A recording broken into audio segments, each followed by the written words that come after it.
नमस्कार, आप सभी का स्वागत और अभिनंदन।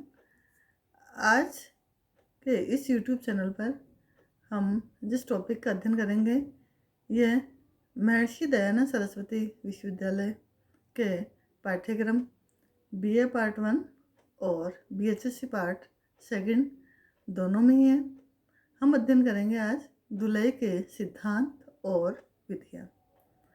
हमने देखा है जो भी वस्त्र हमारे काम में आते हैं वो हमेशा गंदे होते रहते हैं, क्योंकि उनके ऊपर धूल कण, मिट्टी, चिकनाई, वातावरण की अशुद्धियाँ जैसे बीमारी के कीटाणु, फफूंदी, बैक्टीरिया, ग्रीस आदि लग जाते हैं। और कभी कभी काम करते करते उन सबके धब्बे भी वस्त्र के ऊपर लग जाते हैं।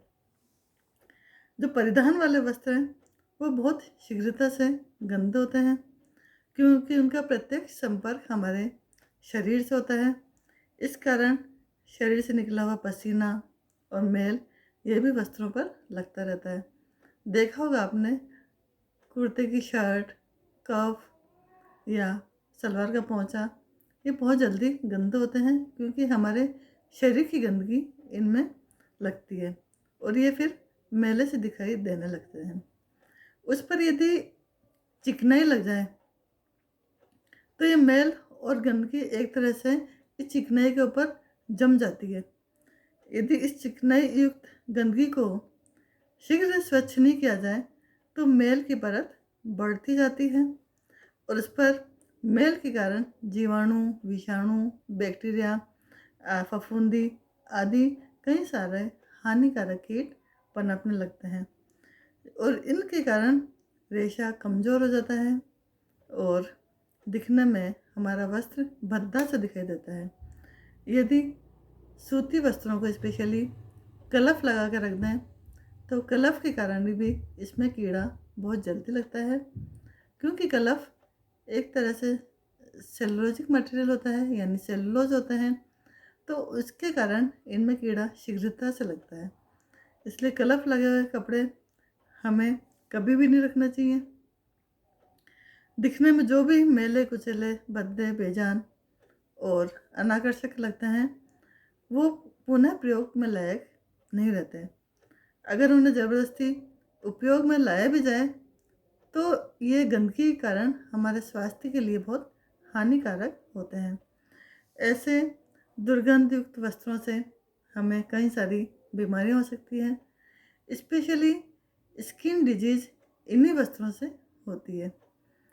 अक्सर गंदे कपड़ों में बदबू भी आती है और उस पर जीवाणु और अन्य कीड़े कीड़ियाँ करते हैं और वस्त्र को पूरी तरह से सड़ा डालते हैं, जिससे उनके रेशे कमज़ोर हो जाते हैं।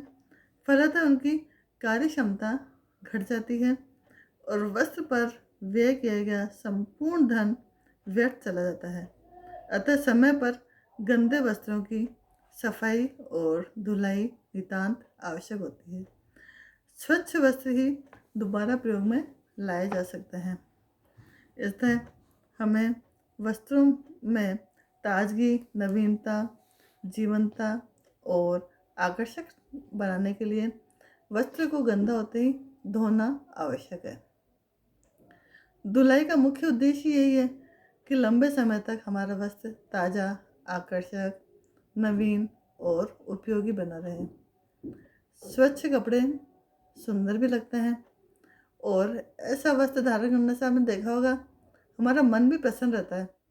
यदि हमारा मनपसंद कपड़ा है, साफ़ सुथरा है, वेल प्रेस्ड है, कलरफुल है, तो हमारा मन खुद को अपने आप ही अच्छा लगने लगता है। और यदि अच्छे कपड़े हैं तो समाज में भी हमारी प्रतिष्ठा बनती है, क्योंकि कपड़े व्यक्ति की एक तरह से पहचान है। अतः हर दृष्टि से वस्त्रों की उचित धुलाई आवश्यक है और हमारी मुख्य आवश्यकता होती है रोटी, कपड़ा और मकान। तो इसलिए कपड़ा भी हमारे लिए हमारी प्राइमरी आवश्यकता है या बेसिक नीड होती है। वस्त्र पर जो गंदगी लगती है उसे दो भागों में हम वर्गीकृत कर सकते हैं। एक तो है सतही गंदगी और दूसरी है जकड़ी हुई गंदगी। सतही गंदगी नाम से ही प्रतीत हो रहा है कि वस्त्र की ऊपरी सतह पर रहती है, जैसे धूल कण, मिट्टी, राख, बालू, रेशे आदि के सड़ जाने के कारण होती है। यह गंदगी वस्त्र के अंदर तक नहीं पहुंच पाती, अतः इन्हें झटका दें या झाड़ दें या सिंपल पानी में यदि खंगालें तो भी ये गंदगी हट जाती है। या जो कपड़े हम धो नहीं सकते तो ब्रश से झाड़ कर भी इस गंदगी को हटा सकते हैं। और ये ये गंदगी अक्सर सिंथेटिक कपड़ों में ज़्यादा होती है, क्योंकि सतह चिकनी होती है तो धूल के कारण ऊपर ही रह जाते हैं। एक दूसरी गंदगी है जकड़ी हुई गंदगी, यानी जब वस्त्र पर धूल कण, मिट्टी, मैल, पसीना आदि के लगने के साथ चिकनाई या ग्रीस भी लग जाए और इनकी सफाई यदि समय पर नहीं हो तो ये गंदगी की एक मोटी तह जम जाती है, जिसे हम जकड़ी हुई गंदगी या संलग्न गंदगी कहते हैं। और ये वाली गंदगी वस्त्र को झाड़ने से दूर नहीं होती और न ही स्वच्छ पानी में यदि इसको डालें तो भी दूर नहीं होती। तो ये गंदगी रेशों के भीतर तक प्रवेश कर जाती है और बहुत ही कठिनता से छूटती है। इन्हें छुड़ाने के लिए हमें विशेषकर साबुन, शोधक पदार्थ या कभी कभी अपमार्जक या ब्लीच का प्रयोग करना होता है। अत्यधिक गंदगी की अवस्था में कई बार हमने देखा है कि कपड़ों को बहुत गर्म पानी में उबाला भी जाता है। विशेषकर हॉस्पिटल में जो बेडशीट्स होती हैं, ये जो पेशेंट के जो बिस्तर होते हैं वो गर्म पानी में उबाला जाता है ताकि जो गंदगी भी हट जाए और विसंक्रमित भी हो जाए। अब जब गर्म पानी में हम उबाल के साफ़ कर रहे हैं तो ध्यान रखना है कि वस्त्र मोटा और मजबूत होना चाहिए और सूती ही होना चाहिए। यदि सिंथेटिक कपड़ों को उबालेंगे तो वो मेल्ट हो जाएगा, तो ये हमें विशेष ध्यान रखना चाहिए। कई बार गंदगी के साथ साथ दाग धब्बे भी लग जाते हैं। उन दाग धब्बों को छुड़ाने के लिए प्रतिकर्मक या कभी कभी केमिकल का प्रयोग किया जाता है, परंतु इनका प्रयोग अनुचित है। तो प्रयोग करें जब हमें ध्यान रखना चाहिए कि इनका तनु घोल ही काम में लें और जैसे ही प्रयोग ख़त्म हो जाए तो इसे ठंडे पानी से खंगाल लें ताकि केमिकल का प्रभाव ख़त्म हो जाए। और कई बार हमें वो जो गंदगी वाला हिस्सा है उसको बहुत ज़्यादा रगड़ना पड़ता है या ब्रश करना पड़ता है, तो फलतः इनका जीवन काल कम हो जाता है और वस्त्र वहाँ से बहुत जल्दी फट जाता है। देखा होगा पूरी शर्ट लगभग नहीं रहती है और कॉलर का हिस्सा बहुत जल्दी फटता है या आस्तीन का कफ वाला हिस्सा बहुत जल्दी फटता है, क्योंकि यहाँ से कपड़ा डायरेक्ट हमारे त्वचा के संपर्क में आता है, इसलिए गंदा ज़्यादा होता है, फलतः उनको रगड़ना भी ज़्यादा पड़ता है। तो हमें ये विशेष ध्यान रखना चाहिए कि वस्त्र बहुत कम गंदा हो तभी इसको धो लें, क्योंकि जितना ज़्यादा गंदा होगा हमें उतना ही रगड़ना पड़ेगा और इसके रेशे कमज़ोर हो जाते हैं। अतः लंबे समय तक यदि वस्त्र को सुंदर और आकर्षक दिखाना है तो कम गंदे में इनको साफ कर लें, जिससे वस्त्र हमेशा नवीन और ताजगीपूर्ण लगते हैं। और ऐसे परिधान से व्यक्ति का व्यक्तित्व भी निखर कर आता है। धुलाई प्रक्रिया एक कला है और कई वैज्ञानिक तथ्यों पर आधारित कला है। इस कला को सफलतापूर्वक संपादन करने के लिए कई सारे नियम हैं या सिद्धांत हैं जिन्हें सबको पालन करना अनिवार्य होता है। धुलाई सिद्धांत का यदि हम पालन करें तो वस्त्र की धुलाई बहुत अच्छी हो सकती है।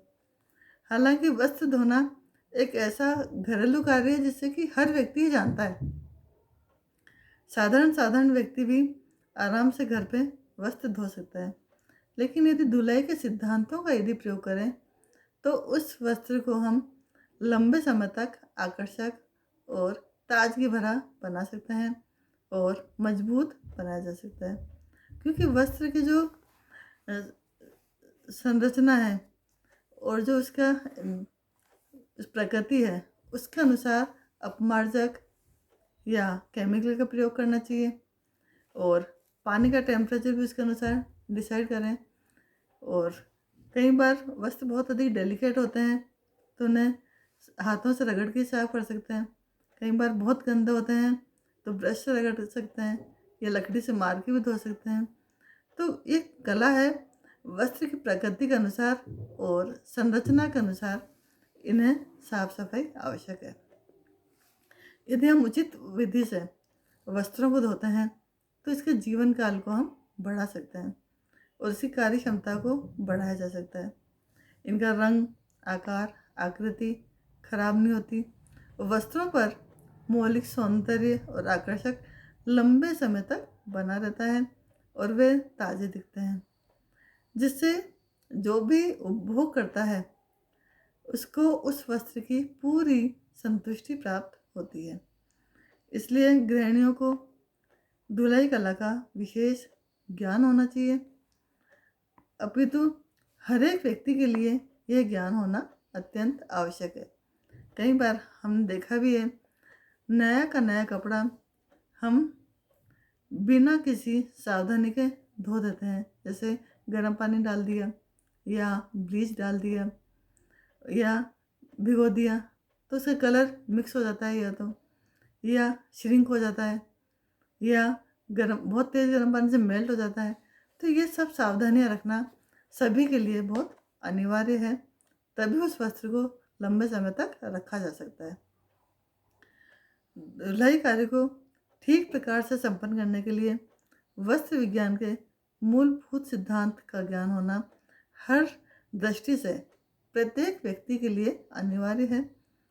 वस्त्र निर्माण में प्रयोग किए जाने वाले रेशों गुण, उनकी विशेषताएं, शोधक पदार्थ, रासायनिक प्रतिक्रमण का प्रभाव, साबुन का प्रभाव आदि की जानकारी यदि हो तो धुलाई क्रिया बहुत ही आसान हो जाती है। तो ये था धुलाई के सिद्धांत, यहीं ख़त्म होता है। धन्यवाद।